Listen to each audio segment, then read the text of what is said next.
ملک میں مہنگائی کی شرح 3 سالوں کی بلند ترین سطح پر پہنچ گئی۔ سعودی عرب اور ابوظہبی سے پیسوں کی امید پوری نہیں ہوئی۔ معیشت عملی طور پر بغیر ڈرائیور کے چل رہی ہے۔ عارضی حکومت صرف دن گزار رہی ہے۔ رہنما پی ٹی آئی فواد چودھری کا ٹویٹ۔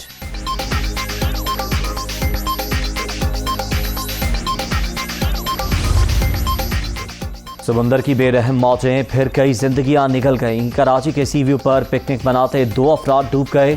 22 سالہ شہزاد کی لاش مل گئی۔ دانیال کی تلاش جاری۔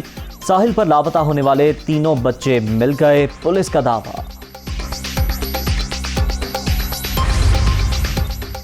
امریکہ کی کراچی یونیورسٹی میں خودکش حملے کی مذمت۔ تعلیمی اور مذہبی مقامات پر حملے زیادہ قابل مذمت۔ پاکستان کے ساتھ مل کر دہشت گردی کے خلاف کام جاری رکھنے کے خواہش مند ہیں۔ پاکستان کے ساتھ 2 طرفہ تعلقات کو قدر کی نگاہ سے دیکھتے ہیں۔ امریکی دفتر خارجہ نیڈ پرائس کی نیوز بریفنگ۔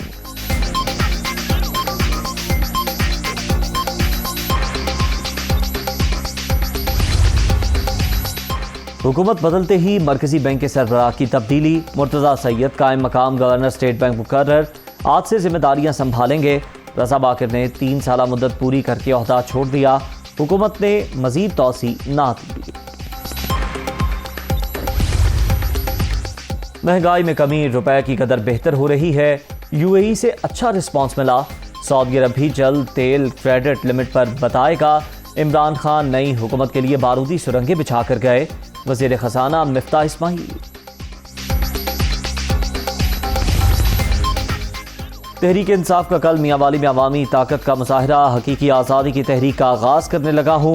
کرپٹ حکومت کو عوام پر مسلط کیا گیا۔ اسلام آباد لانگ مارچ کی تیاری کا آغاز کر رہے ہیں عمران خان۔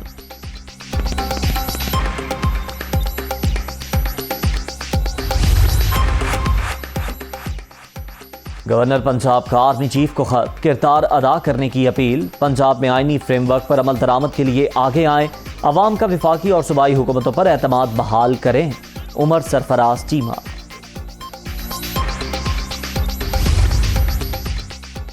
وزیر اعظم شہباز شریف کو گورنر پنجاب کا خط۔ آپ نے اختیارات کے غیر آئینی استعمال سے سیاسی بحران پیدا کیا۔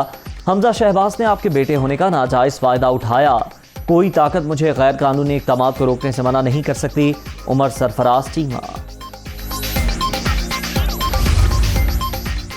جدہ ایئرپورٹ سے پروازوں کی روانگی بدستور تاخیر کا شکار۔ وفاقی وزیر سعد رفیق کے سعودی حکام سے مذاکرات کامیاب۔ پی آئی اے کی فلائٹس شمالی ٹرمینل سے حج ٹرمینل منتقل۔